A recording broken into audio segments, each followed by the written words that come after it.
Salut les copines et les copains, on se retrouve aujourd'hui pour faire un petit tuto de comment faire une éponge naturelle à partir de chutes de tissu. C'est très simple, ce sera grâce à la fabrique Tawashi.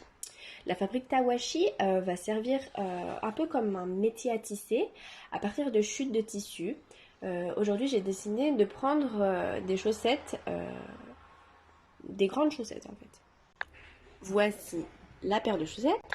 Le petit métier à tisser de Tawashi, donc il nous faudra que 10 morceaux. Donc c'est la raison pour laquelle j'ai mis donc 5 petits bouts de bois à chaque endroit. Mais on peut en rajouter pour faire un tissage un petit peu plus complexe. Alors pour ce faire, nous allons du coup prendre une chaussette, le découper au niveau du talon. Voilà, normalement ça donne ça à peu près. Ensuite, vous allez prendre un petit stylo. Et tous les 3 cm, on fait un petit trait. Voilà, une fois que vous avez fait vos repères, donc vous allez pouvoir les découper. Pour une éponge simple grâce à la fabrique de Tawashi, il faut 20 petits anneaux de 3 cm. Donc j'ai commencé à tisser. Donc en fait il faut tout simplement mettre donc ce petit anneau là d'ici jusqu'à en face. Voilà, donc on fait comme ça. Ensuite là ça va être la partie un peu plus complexe. Alors du coup maintenant, une fois qu'on a mis tout ça, donc il faut pouvoir commencer à tisser. Donc on va commencer par faire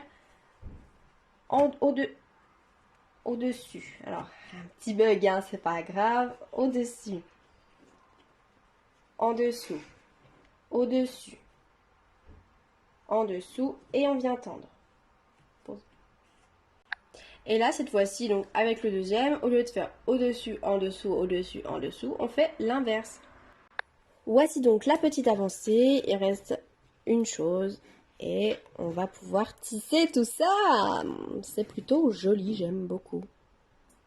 Voilà, donc une fois que c'est en place, nous on va devoir prendre l'avant-dernière boucle, donc pour moi c'est celle-ci, et la passer à l'intérieur de la dernière boucle. Alors voici l'avant-dernière boucle dans la dernière boucle. C'est bon, comme ça. Donc une fois qu'on a tout ça, on va pouvoir reprendre la boucle une fois qu'on a dans la main. Hop, on la fait passer dans la suivante, puis on garde celle qu'on vient d'avoir dans la main, puis on fait passer la suivante, ainsi de suite jusqu'à avoir tout le tour de fait. Une fois que vous avez obtenu ceci, donc c'est-à-dire qu'il reste plus qu'une seule petite boucle, et ben vous avez votre petite éponge. Donc voilà, vous pouvez faire la vaisselle avec, vous pouvez laver les toilettes avec, laver la salle de bain, laver la table, et tout ça grâce à du coton, pas du coton, des textures, du textile recyclé. Voilà, voilà! À bientôt pour un nouveau tuto!